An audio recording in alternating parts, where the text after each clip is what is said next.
Dober dan oziroma dober večer na tokratnih naših četrtkovih srečanjih Matica pod zvezdami. Tokrat sicer nismo pod zvezdami, ker ne vemo, kakšna bo vremenska napoved, oziroma vemo, kakšna je vremenska napoved. Ni najbolj toplo, pa še nekaj smo lahko prepričani, da nas tukaj je manj možnosti, da nas zalijo, kot se prekličimo. Mislim pa, da upajmo, da kakšnih podobnih scenarijev, kot smo jih že doživeli, več ne bo. Torej, današnji večer je namenjen predstavitvi knjige Lidije Matthews-Sweeter Pisma iz Londona 1939-1946.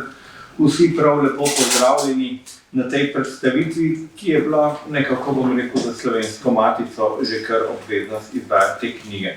Najprej bi seveda povedal nekaj tehničnih zadev, oziroma bi se zahvalil vsem za udeležbo, še posebej pa gospodu Popotniku iz Zahomca, ker ko bomo govorili o Svitrih, ker bo povedala nečakinja avtorice, oziroma tudi avtorica, torej tista, ki je uredila, pripravila knjigo za izdajo, ki je napisala spremno besedo in bedela nad kompletnim nastajanjem knjige, kolegica Anja Dular, nečakinja, torej Lidije Matthews-Sweeter. Zakaj pravim, da je Slovenska matica nekako to bila, po mojem mnenju, dolžna izdati?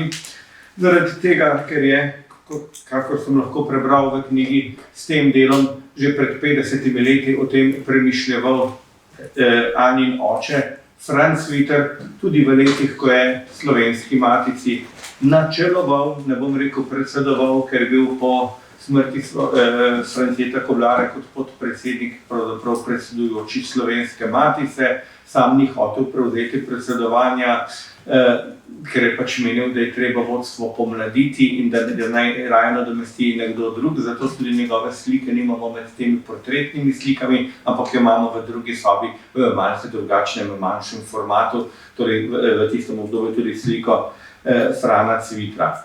Torej, tisti poskus izdaje, oziroma začetek dela na knjigi, o čemer bo sicer Anja tudi sama več povedala, pred pol stoletja je danes dokončala Anja Dularjeva, tako da knjigo imamo pred nami in je, moram reči, ena tistih, s katerimi mislim, da se bomo lahko po svoje zelo pohvalili. Po sami Ani bi kot avtorici oziroma tisti, ki je dala končno pobudo, da se stvar izpelje do konca, sva se, moram reči, že v svojem delu že srečevala. Enkrat sem živel v urednih njene knjige, zelo užitek pa veselje mi je pa bilo tudi, ko sem še svoje študente, ko sem še predaval kulturno zgodovino, vodil k njej v knjižnico Narodnega muzeja. Namreč, ko pripelješ študente iz Fakultete za družbene vede, ki so veliko delali na teoriji, novinarski, poročevalski, komunikološki, pa dejansko niso imeli v roki primerka, kako je časopis deloval pred 100 ali 200 leti, je bilo seveda pogled na praktično delo njihovih predhodnikov nekaj povsem drugega, kot pa teoretiziranje v predavalnici. In moram reči, da so se tudi študenti tistih najnih srečanj zelo dobro spominjali. Torej, Anja Dular je diplomirala iz arheologije na Ljubljanski filozofski fakulteti, leta 2000 tam tudi doktorirala iz bibliotekarstva. Torej, ko sem najprej delala v arheologiji, nato delala v knjižnici Narodnega muzeja in na koncu nekaj let nato še predavala zgodovino knjigotrštva na Ljubljanski filozofski fakulteti. Knjiga, ki jo predstavljamo, je izšla v sklopu rednega programa Slovenske matice, torej letnega programa, ki ga finančno financira Javna agencija za knjigo, brez pomoči katere seveda tako impozantno delo, po katerem, kot sem videl, ste nekateri že posegli tudi, bom rekel, še pred koncem predstavitve, kar mi je že zelo všeč, ker je pač danes, kot verjetno vsi veste, kar je seveda dovoljeno na takih prireditvah knjigo ponuditi tudi po posebni promocijski ceni. Za začetek toliko, torej poleg Anje Dular bi se zahvalil za to, da je knjiga lahko išla v tej obliki tudi še njeni sestrični oziroma hčerki Lidije Matthews-Sweeter, Duši Patterson. ki je tako kot Anja in pa z nekaj slikami še iz Narodne in univerzitetne knjižnice, ki so omogočili, da je knjiga išla ne samo, bom rekel, s tekstom, ampak tudi bogato popestrena s slikovnim gradivom, z objavo nekaterih dokumentov, ki nam lepo živahno pričajo o poti, pač tiste, o kateri bomo danes največ govorili, torej Lidije Matthews-Cvitr. Mogoče bi kar predal zdaj besedo Ani, da nam uvodoma predstavi, če smem tako reči, svojo teto, njeno družinsko deblo, njeno šolanje. Seveda moram reči osebno, mi je knjiga toliko bolj všeč, zaradi tega, ker kot Novomeščanom sem si lahko ogledal veliko fotografij iz Novega mesta, torej odkoder je družina, seveda tudi, kjer se je družina nekaj dolgo časa stanovala, kjer se je protagonistka tudi šolala, tako da je bilo tudi zame, pravzaprav kot enega pisca od poglavij v zgodovini novomeške gimnazije, tudi to še živahna popestritev. Anja, prosim. Hvala. Najprej, a se sliši? Vse. Najprej moram predati sporočilo moje sestrične Duče Bejcen, ki sem jo seveda povabila na to predstavitev, njo in njene dve hčeri. Dobila sem odgovor samo od Duše, pač čas ni primeren glede covida, ona je sicer cepljena, se covida ne boji, vendar, če bi se ji to zgodilo, da bi na povratku iz Slovenije prinesla tudi kakšen virus, bi jo vsi, ki pomagajo na njenem posestvu, ki ni prav majhno, zapustili. Tako da se pač ni riskirala, da bi prišla sem. Žal sem ji seveda poslala knjigo po hitri pošti, ampak ta hitra pošta, angleška, očitno ni zelo hitra, ker še ni nobenega odgovora. No, to uvodoma.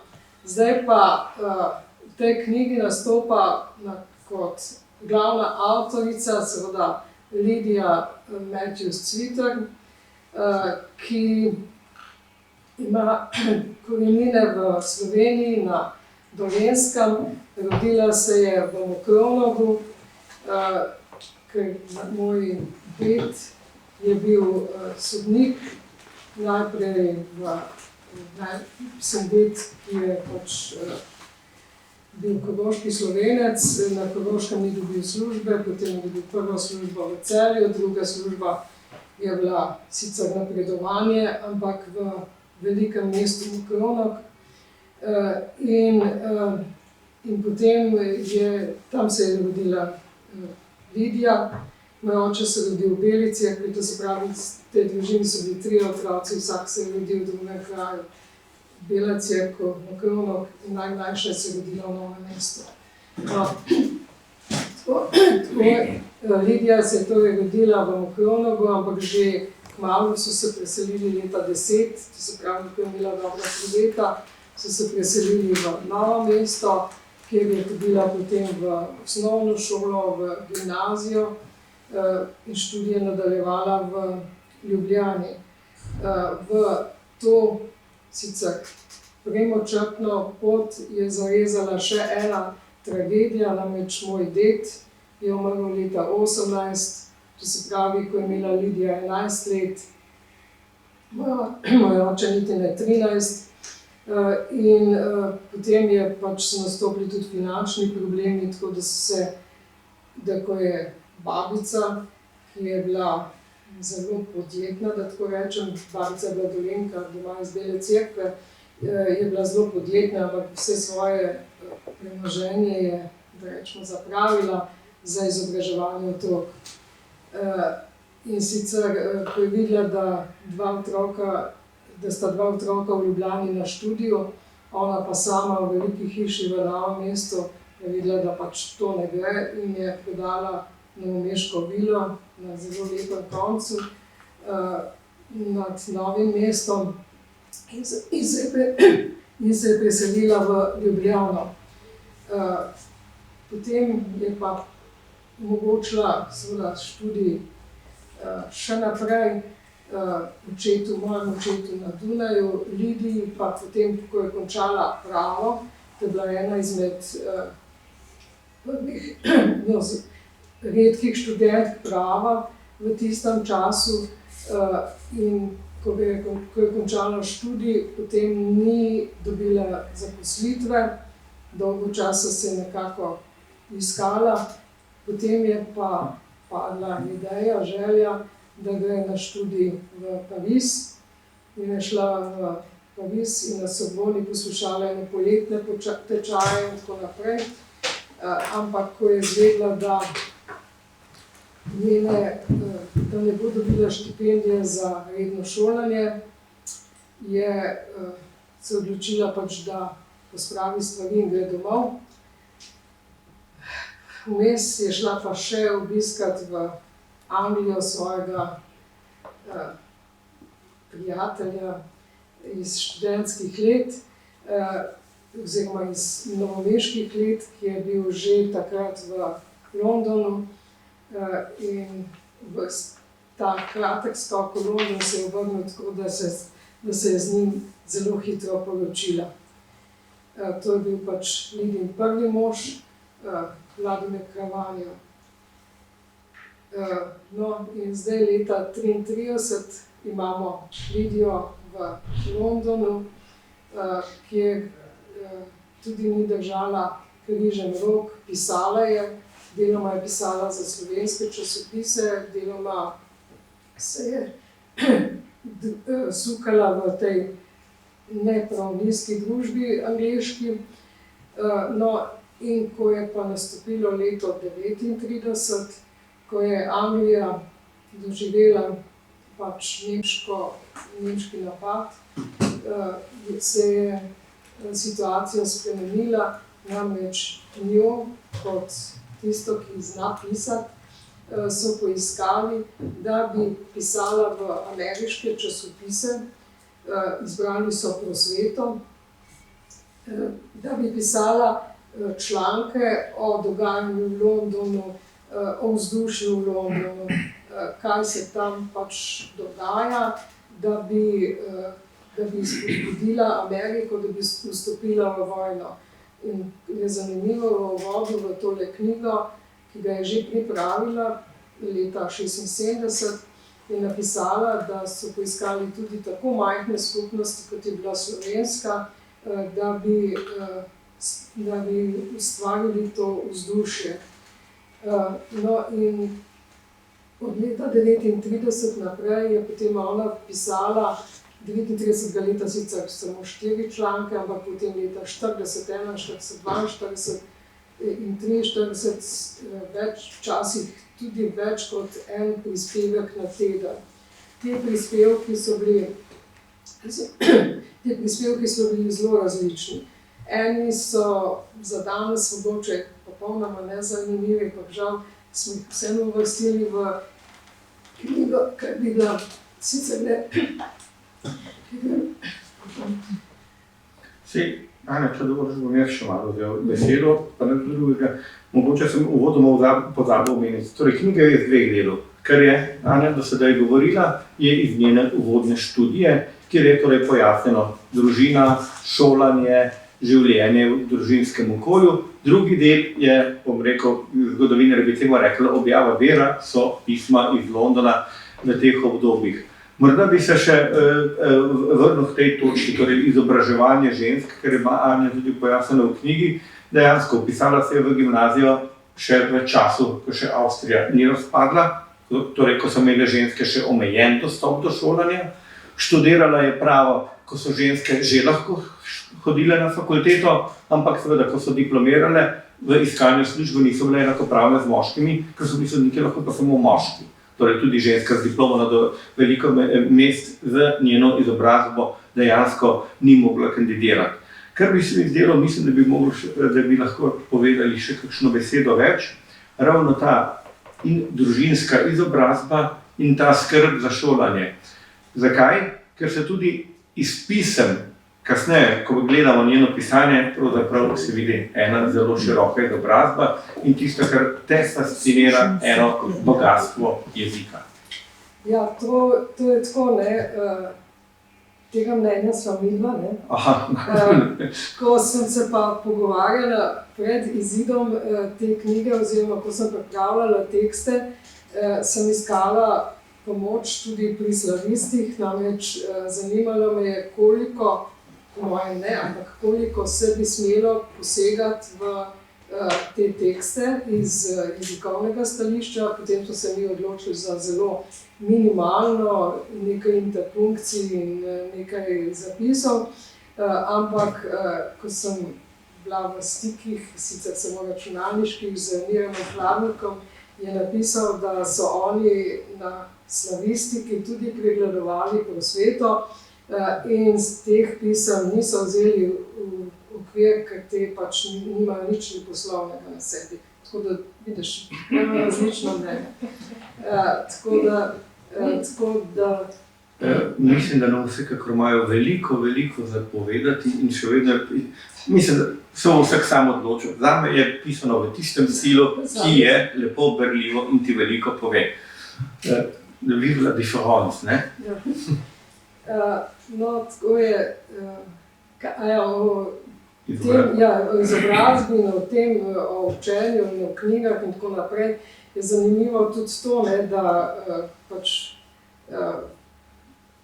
družina, ne, je bila zavezana knjigi, knjig je bilo povsod, že v času, ko so živeli v Novem mestu, že prej so bili tudi odbojniki Matice, je bil moj ded, ko je bil šel v Kronogu in tako naprej. Zdaj knjige smo imeli potem seveda tudi otroci povsod doma, tudi pri nas se je hodilo čez knjige in tako naprej. In iz pisem, privatnih pisem Lide, njeni mami, velikokrat srečaš citat, pošli mi to knjigo, to poezijo bi rada brala, ono bi rada brala. In te knjige je seveda dobivala. Moja babica, ki je bila pa tudi tako papiren tip kot moj oče, ni nobenega računa prečrla, to se pravi, da jih je kupila in jih je poslala. Tako da to se ve. Tako da tega življenja s knjigo in z literaturo je bilo veliko, je pa presenetljivo tudi to, koliko je citirala v teh tekstih razne avtorje, čeprav njena knjižnica ni mogla biti tako zelo bogata, najbrž je znala precej tudi na pamet te poezije, literature in tako naprej. To je ena izmed posebnosti, kajti v Londonu v tistem času ni bilo kaj dosti ljudi, ki bi imeli slovensko literaturo. Enkrat omenja eno družino iz Mežiške doline, ko je bil en nekdanji lastnik rudnika v Meži, ki je imel tudi nekaj slovenske literature, sicer Anglež. Ampak ko se je pa zamenjala, da rečemo, življenjskega partnerja, ko se je pa izbrala tistega stalnega, je pa dobila Angleža, ki se zanima za slovenščino. Ja. No, to je pa druga zgodba, ne. Očitno si je šla s prvim možem deloma narazen tudi že zaradi odnosa do slovenščine, do slovenstva, tudi do literature, kajti on v pismih svojih tašči piše, Lida mora brati samo angleško in tako naprej. Tako da ni bil preveč, rečemo, naklonjen temu prostoru. Drugega moža je dobila pa, rečemo, na BBC-ju, kjer je tudi ona delala delno v času vojne, in tam je delal tudi Kenneth Matthews, ki je bil klasičen filolog in filozof po izobrazbi. In zanimala ga je, seveda kot klasičnega filologa, so ga zanimala jezikoslovje in tako naprej. In je ugotovil, da je v Evropi še en jezik, poleg stare grščine, nova grščina tega nima več, ki ima živo dvojino in to je slovenščina. No, potem je moj brat najde še kakšnega, ne?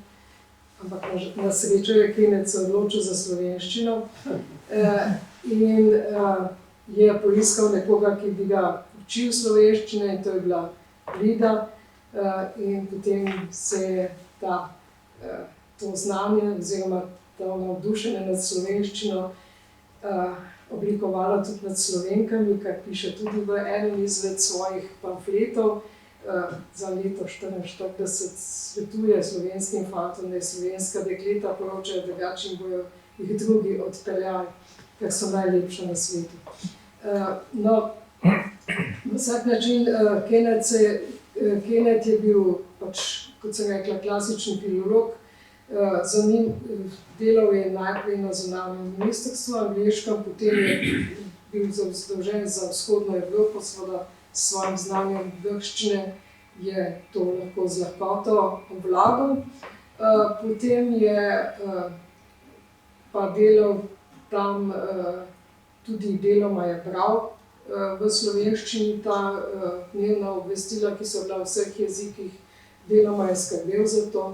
Torej, bil je in vsa leta, tudi po vojni, je potem preživel na BBC-ju kot novinar, deloma potem kot urednik v Londonu, v Alexandra Palaceu je delal, potem kasneje je pa prevzel, ker je bilo to le vožnja iz Hirschhofsa, kjer so živeli, je bila predolga, kasneje je pa prevzel lokalno postajo BBC-ja v Norwichu, to je bila pa bližje in tam doživel tudi svoj, rečemo, pokoj. To je pač njegov del zgodbe, potem je pa še pomembno. Če bi potrditev, zakaj je tako mislil o slovenskih dekletih, pravzaprav je mogoče seveda skozi ocenjevanje Lide se bo vsak lahko prepričal, že ko knjigo odpre, pa pogleda njene fotografije. Že na platnicah, jasno. Že na platnicah je bilo sicer prvotno, smo si želeli še nečesa drugega. En res božansko lepi portret njen je narisal Božidar Jakac. In kolikor vemo, znajo zdaj biti z objavami Božidarja Jakca majhne ali pa malce večje težave in seveda jaz sem tako lepo rekel, da tisto bi si želel imeti na naslovnici, ampak imamo pa že B-plana narejen. Kje je ta slika? Ta slika v Dolenjskem muzeju. Ta slika je bila pri nas doma, dokler mi smo pač izcelili iz stanovanja, potem smo jo pa pred 3 leti, 4 predali Dolenjskemu muzeju. No in tisto je, se pravi, je tudi nekaj takšnega posebnega.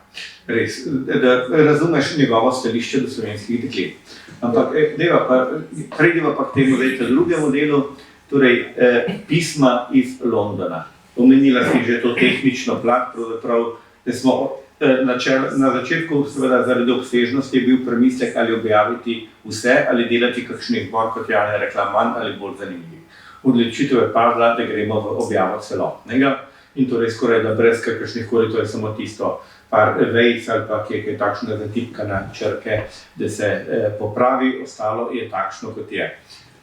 Mislim, da bo za vsakega bralca, ki kolikor toliko ali pa vsaj malenkostno pozna zgodovino, je seveda prebiranje takšnega vira zelo, zelo zanimivo. Ker nam kaže zapravo pogled nekoga, ki gleda s svojimi očmi, ki komunicira z okoliškim svetom, ker se pač v Londonu in v službi srečuje, računajmo, London je 39-40 center sveta. Tam so begunske vlade polovice Evrope.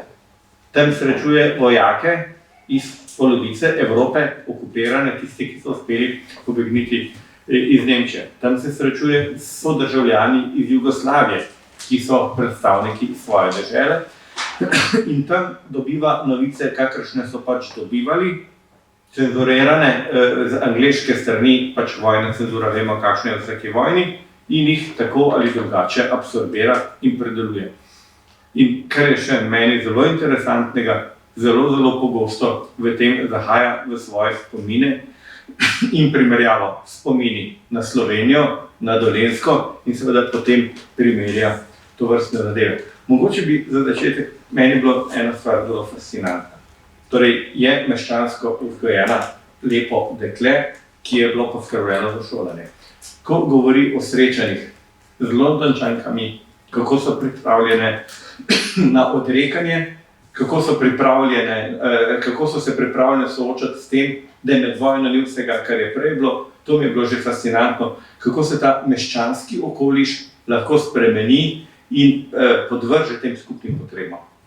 Ja, to je, v bistvu je to zanimivo. Po svoje je, moram jaz si predstavljati, da je to tudi v kontekstu tega, da je Amerikankam pokazala.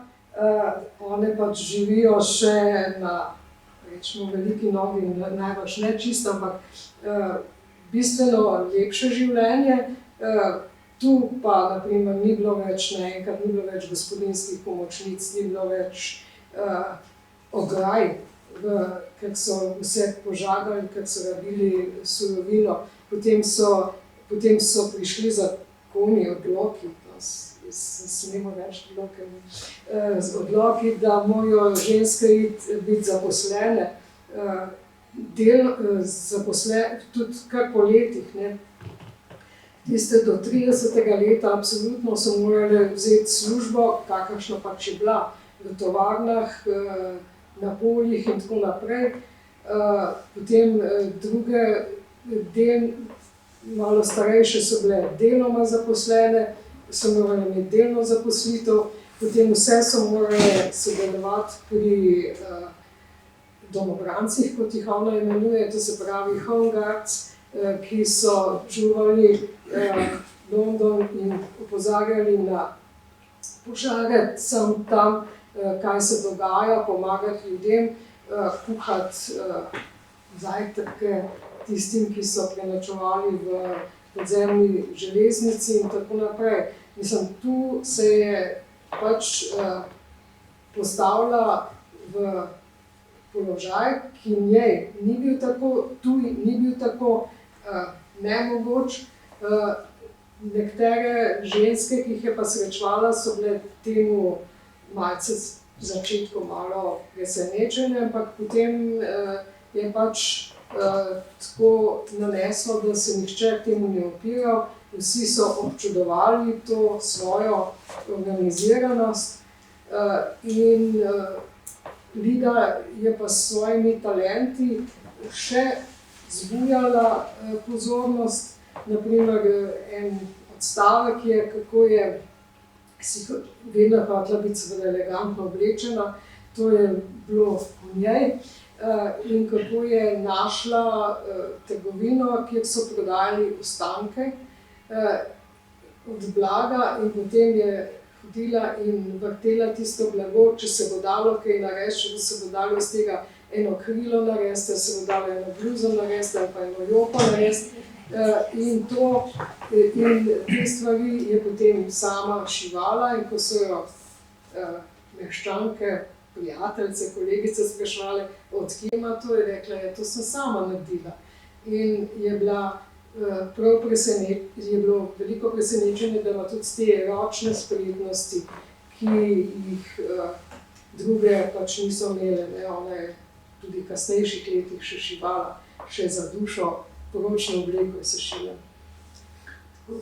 No, na koncu o ženski zaposlenosti se vemo, da je bila tudi sedanja kraljica še v šoferski službi, torej mobilnih enotah med vojno, torej so ženske takrat vozile v Angliji, ne tako kot danes, ki šoferji primanjkuje, mogoče tudi zaradi tega dotaže, ne more tako hitro priti pošta, ne?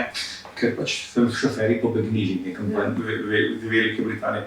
Druga stvar, ki mislim, da je vredno omeniti, je ta njena komunikacija z ljudmi različnih narodov, ki so podvrženi nemški okupaciji in kako seveda gleda, oziroma nemški ali italijanski okupaciji in seveda kako ocenjuje to odpor in kako ocenjuje, kaj se je treba odreči, da temu dobiš. Mogoče sem še eno stvar, ki se mi je zdela zelo zanimiva, ker je za Slovence seveda zelo zanimivo, pa Angleži niso razumeli. Angleži so menda na enem mestu 43 leta uporabili izraz osvoboditev Italije in se seveda zelo razburi. Kakšno osvoboditev? Italijo ni treba osvobajati, oni so okupatorji. Kdo govori o osvobajanju? Italija pač je poraženka. Oziroma, ne reče s temi besedami, ampak se prav razburi se ob tem, da nekdo govori pojem za Italijo osvobajanje. To je zanimivo. Ne? V bistvu, tudi iz njenih drugih tekstov vidiš, kakšen točen odnos ima do tega. Tudi iz tega vidiš, kako predvideva, kaj se bo zgodilo, kaj se je dejansko potem res zgodilo. Tako kot po prvi vojni bo Italija nagrajena za to, ampak to piše že preden je Italija sploh kapitulirala. Tako da ta njen, rečemo, raziskovanje, pa ne vem, duh je neverjeten. Ne? No, Benin je pa veliko delala potem, tudi ko je delala na BBC-ju, je pripravljala na primer oddaje, pripravljala pesmi za te naše oddaje, ki so bile potem zelo na hitro narejene, ampak uspešno. Tako da je bila angažirana vse povsod. Mislim,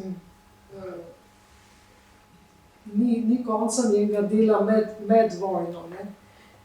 Tako da so jo potem, ko so jo poslali leta 1944, so jo poslali v Bari in tudi tam je,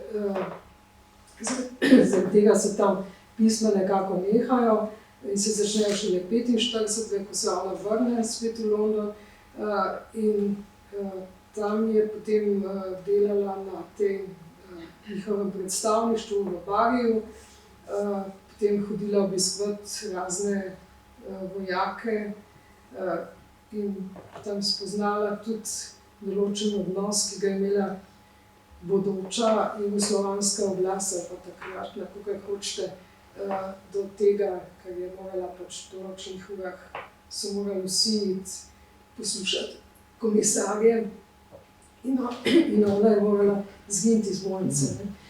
Tudi to je napisala. To je en aspekt. No, je tudi zanimivo je ravno to, tudi skozi pismo se da ocenjevati to, kako spremlja dogajanje v Jugoslaviji, skozi posredne vere, torej ko na začetku je nekoliko, imamo občutek, bolj vznesen odnos do jugoslovanske vlade v begunstvu, ki kasneje postane kritičen, po drugi strani se pa srečuje s temi zadržki z nasprotne strani in tudi po koncu vojne 45 leta pravzaprav ne more vzpostaviti tistega neposrednega stika z družino. Ne? Ja, to je, ker je pač takrat je bilo, ni bilo pošte in tako naprej in je bil malo kratek stik. Z družino ni mogla priti sem, čeprav je bila praktično na Koroškem leta 1949 je bila v Celovcu, je delala v angleški misiji, pa je bilo zavrnjena, že prej je bila zavrnjena prošnja njenemu možu, da bi prišel sem, čeprav je bil veliko delo za slovensko odporniško gibanje, nazadnje je bil tudi 7 tednov v Rogu kot odposlanec angleške vlade. No, ampak tako se je pač obrnilo. Zdaj... Morda iz tega obiska Roga je prav ena lepa posrečena fotografija, še tudi notri, ko je mala Daša, koliko je tam Duša, koliko je ni še 2 leti tam stara, je 2 leti stara, pisance, ki ga piše, mi pošilja, jaz sem mala Duša in pošiljam to pozdrave stricu Franu, torej in da Kenneth Matthews preda Franu Cvitru, torej na bazi, kjer so že pripravljali slovensko oziroma jugoslovanske dogovore za povojno pariško mirovno konferenco. Torej, te podatke je lahko izvedel, edino ni smel povedati in izvedeti, da je tisti, ki mu je to slikico predal, oče tistega otroka. Torej, to sledi še malce kasneje. Ja, to je tudi zanimivo. Jaz se pol sprašujem še to, naprimer ta slikica, majhna slikica na drugi strani z vidno pisavo napisano to sporočilce, je zanimivo tudi to. Oče je očitno to iz Roga odnesel naprej v Bari, pa v Beograd in potem je prišla nazaj z njim v Ljubljano po 2 letih. To se pravi, to je primer, zakaj pri naših hiši niso nič preveč naprej. Tako da to so taki dokumenti. Zdaj pa še, če pa prideva do konca, bom rekel, te zgodbe pisem iz Londona, iz teh zadnjih pisem pa se pravzaprav že vidi odsev hladne vojne v Evropi, pravzaprav kako kritično ocenjuje in povojno jugoslovansko oblast in pravzaprav kako tudi kasneje, kar je pa zdaj že v tvojem delu zopet malce, pa skozi fotografije nakazano, šele vzpostavlja na novo stik po določenem obdobju z družino. Ja, pa mogoče sva spustila tu Keneta, čeprav... Aha, pardon, ja.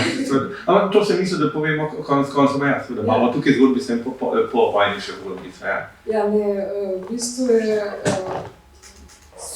v teh pismih iz leta, ki jih je napisala potem leta 45-46, 46. leta je pač to je nehala pisati, to je bil tudi en problem, ker je redakcija se odločila, da se zmanjša obseg časopisa v Ameriki, tega čikaškega časopisa Prosveta, in so jo nekako odslovili. Pisma niso bila očitno več zanimiva, tudi ona ni imela več tako burnega življenja, da tako rečem. Preselila se je na deželo v Helsvers in tam ustvarila čudovito vilo in z posestvom. To je en del zgodbe, potem moramo pa potegniti še Keneta v to zgodbo, ki je bil, kot sem že rekla, urednik na BBC-u, zelo zagret za slovenščino, ki je potem leta 1942 za eno srečanje škotskih žena v Edinburgu pripravil eno knjižico slovenskih pesmi, oziroma slovenskih pesmi v angleščini, da tako rečem, kjer je prvi prevod naše Zdravljice v angleščini.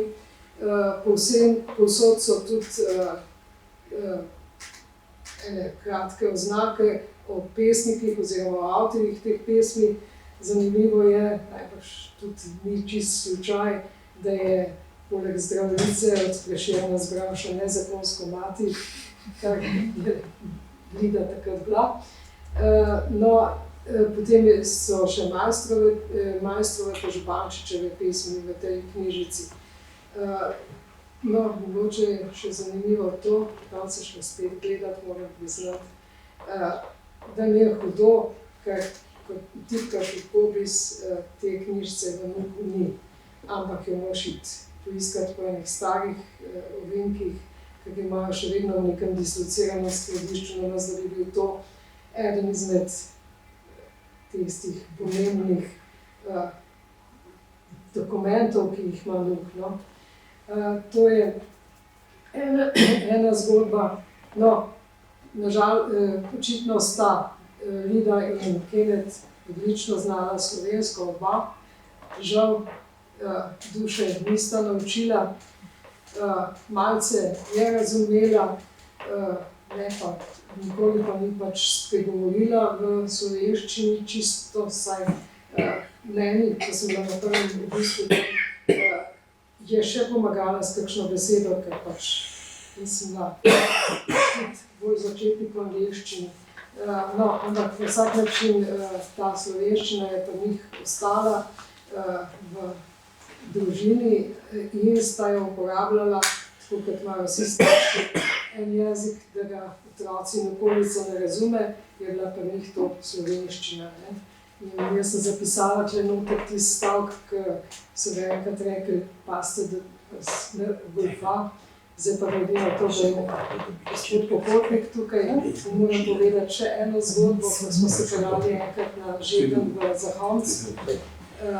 Je Kenneth sicer od zadaj sedel v avtu, ampak spustil šipo dol, ne, in je rekel, da gremo na neosvobojeno Koroško. Na srečo je bil Carinik nerazumel.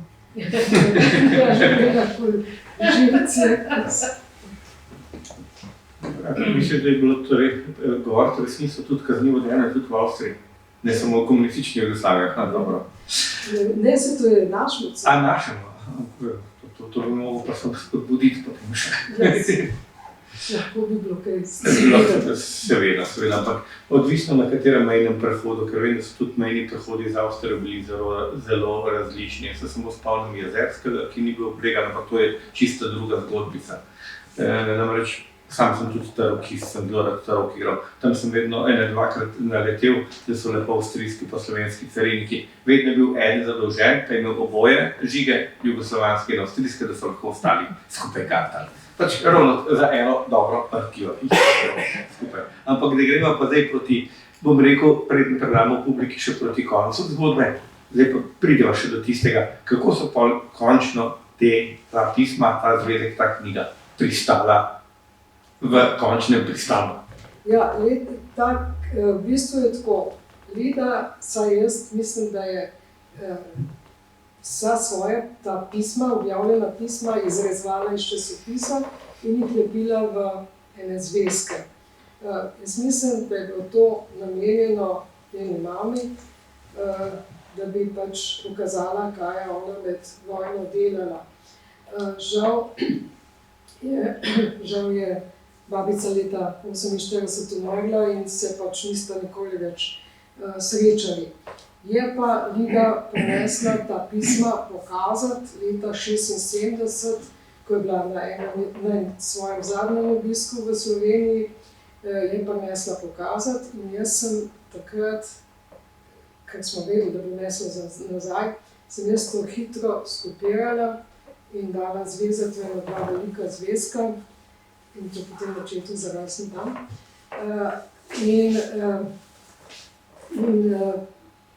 Potem se je rodila, prav na tem počitniškem srečanju se je rodila ideja med mojim očetom, Lido in teto Sonjo Lapajne, da bi pač to objavili v knjigi.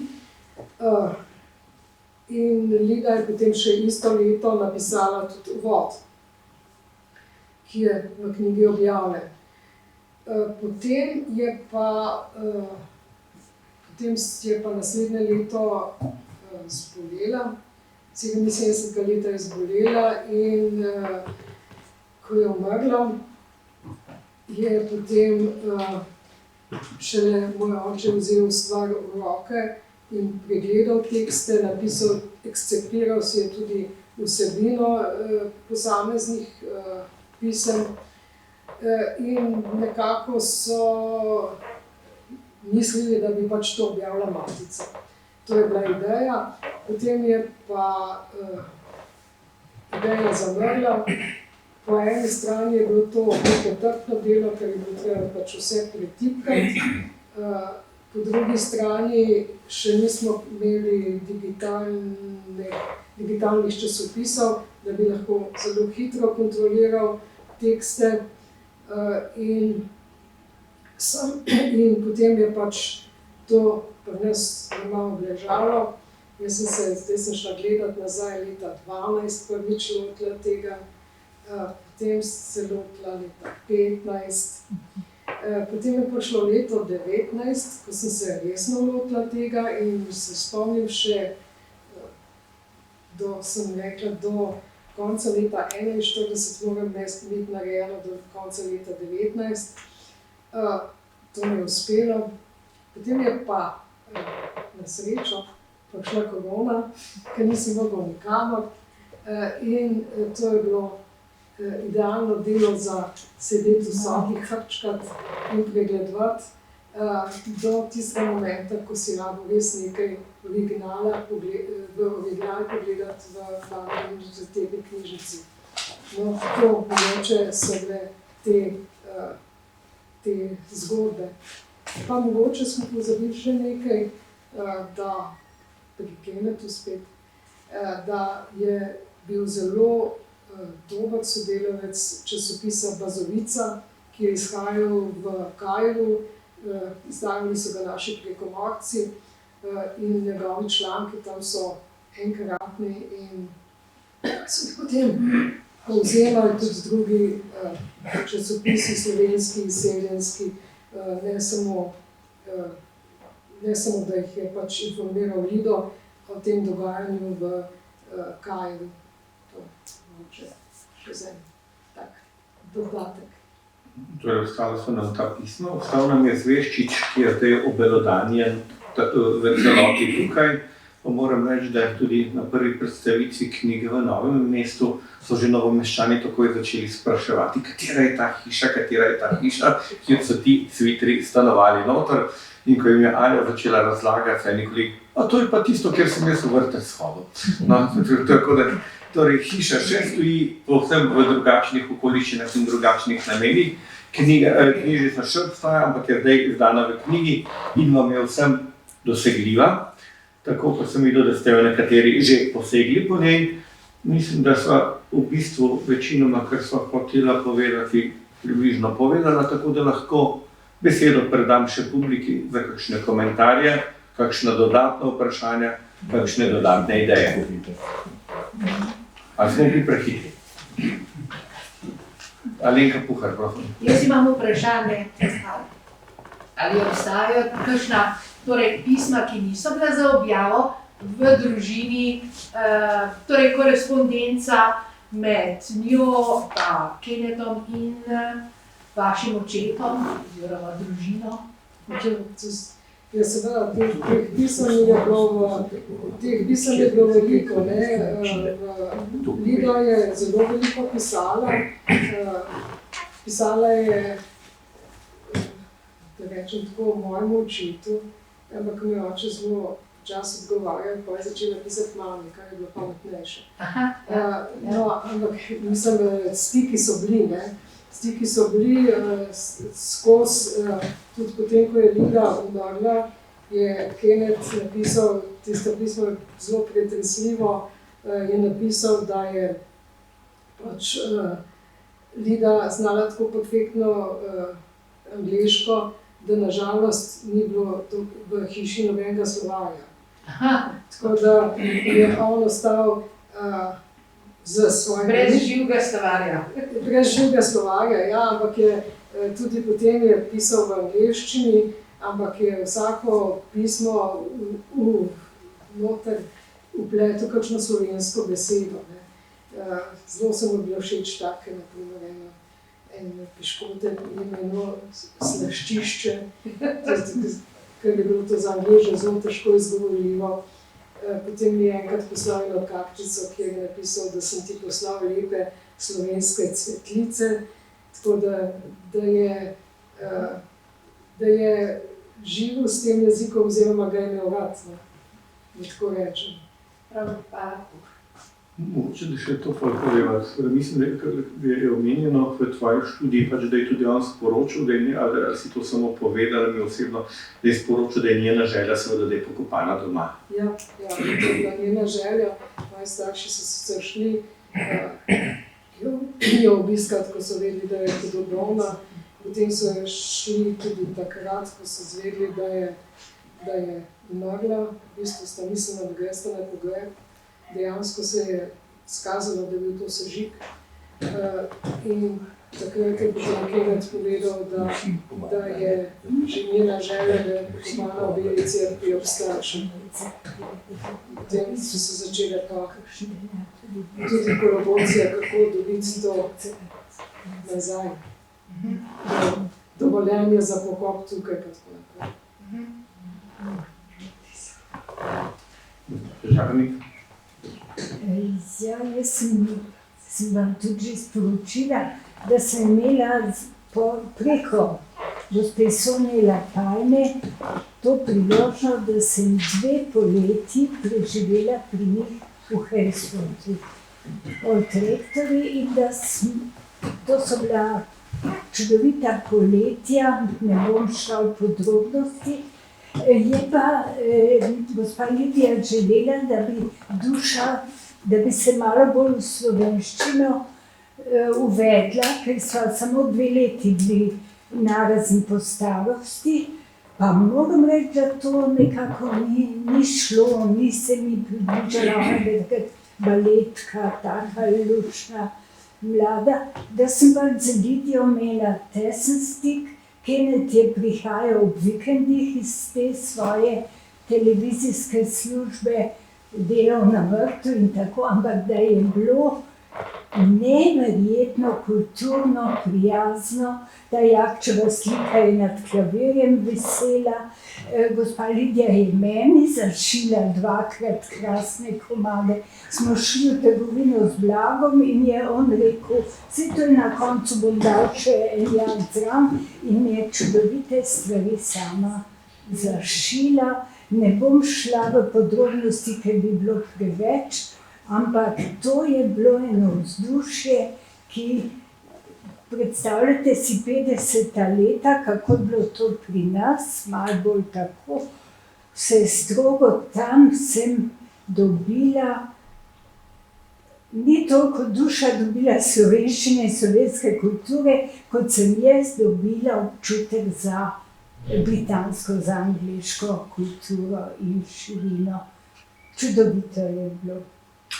Še to povem, da ni pa nikoli pripovedovala o teh medvojnih dogajanjih, pa da je kdaj kaj pisala, karkoli, čisto nič. Vedela sem samo za Kennethov prevod slovenske poezije, nikoli slutila, da je ona kaj pisala.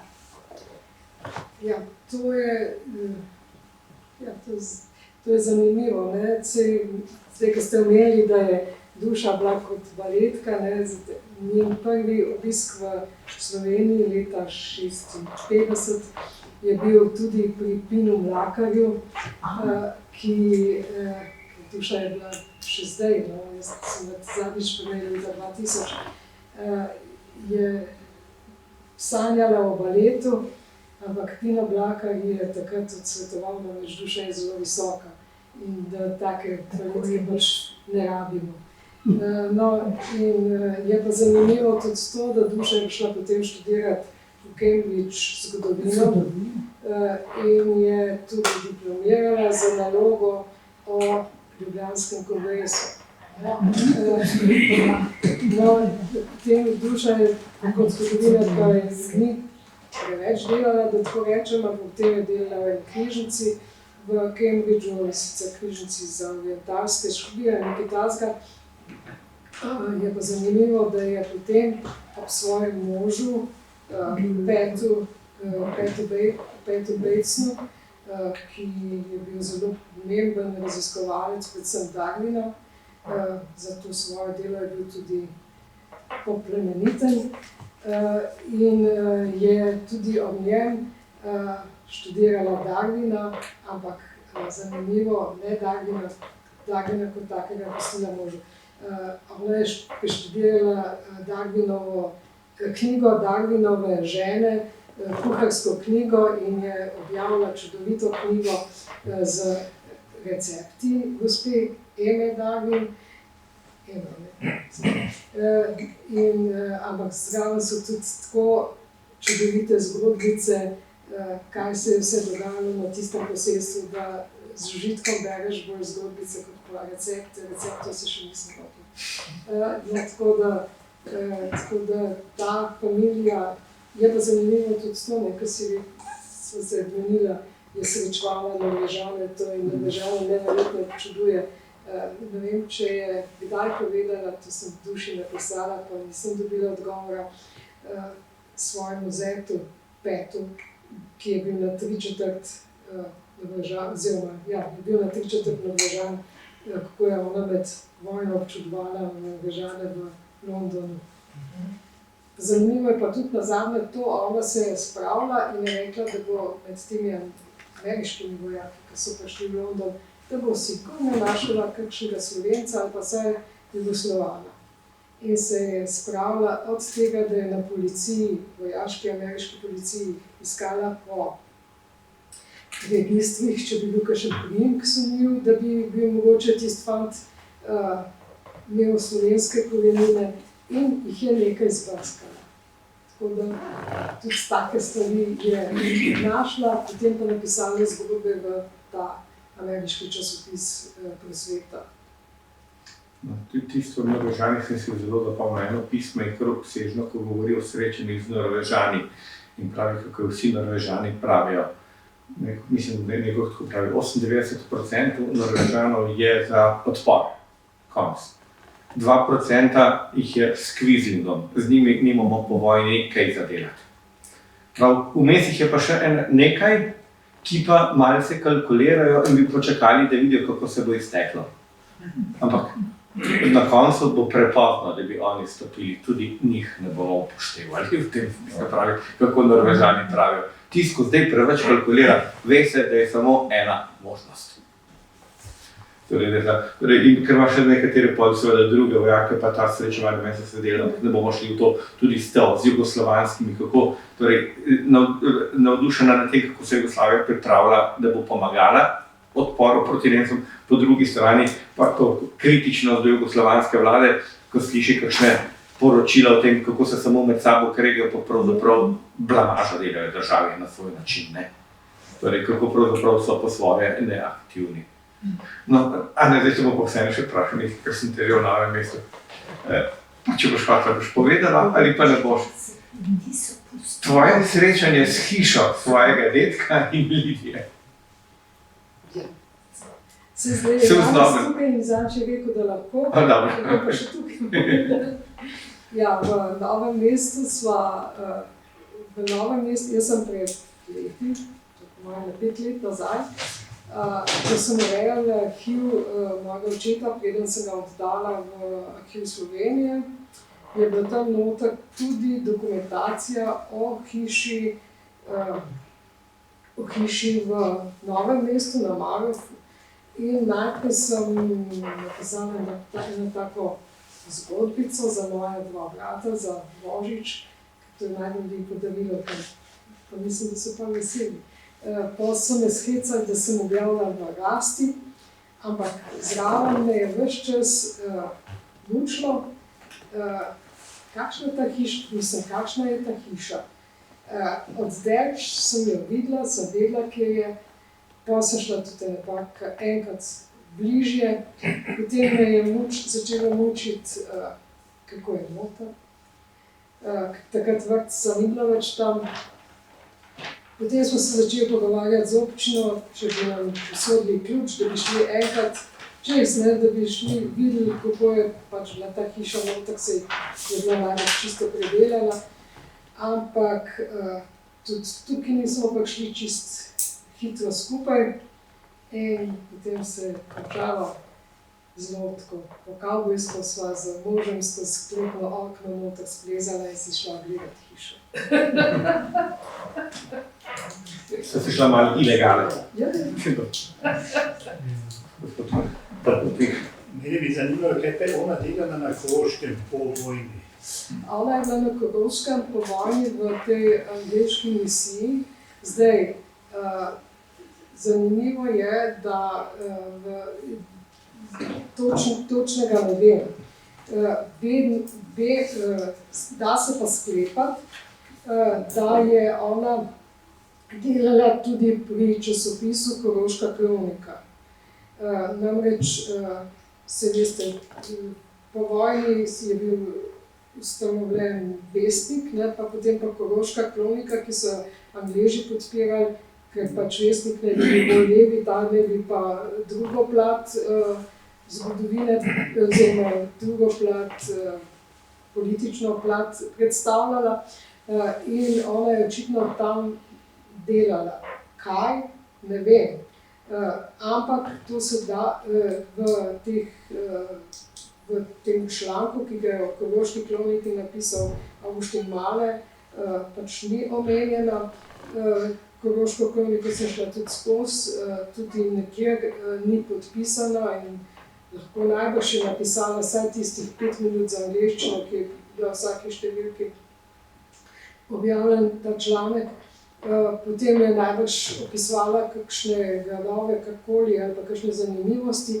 Na vsak način je pa dejstvo, da je morala pri tem časopisu delati, izvira že iz tega, da ko so predali Koroško kroniko, ja, temu katoliškemu, kaj je glasno, ne.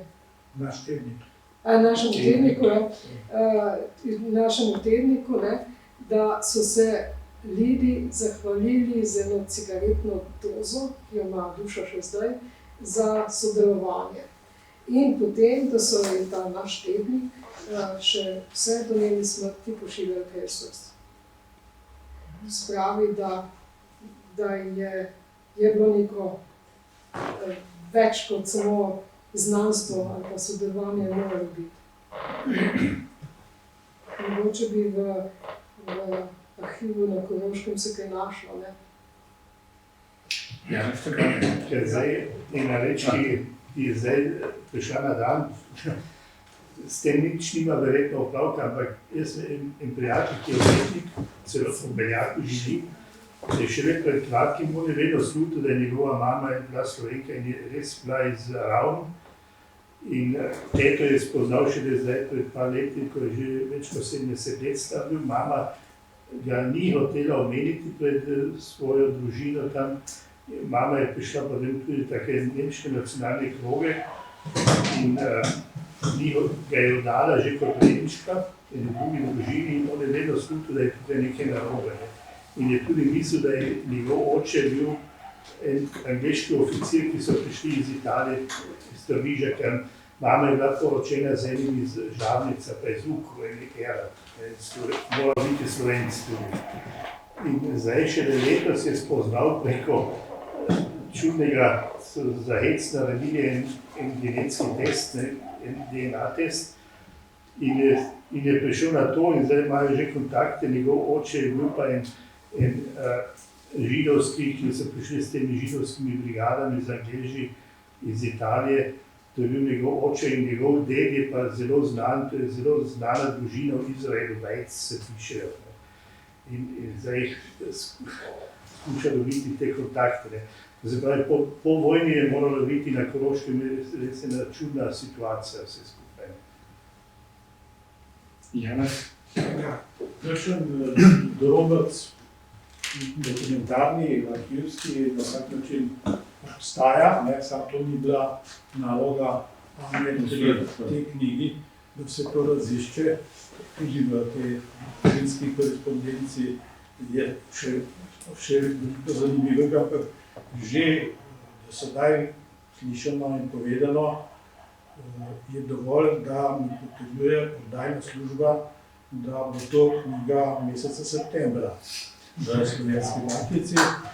Res je, da smo v klubu Koroških Slovencev v Ljubljani, Anja je podpredsednica tudi, da smo malo za to tudi poskrbeli.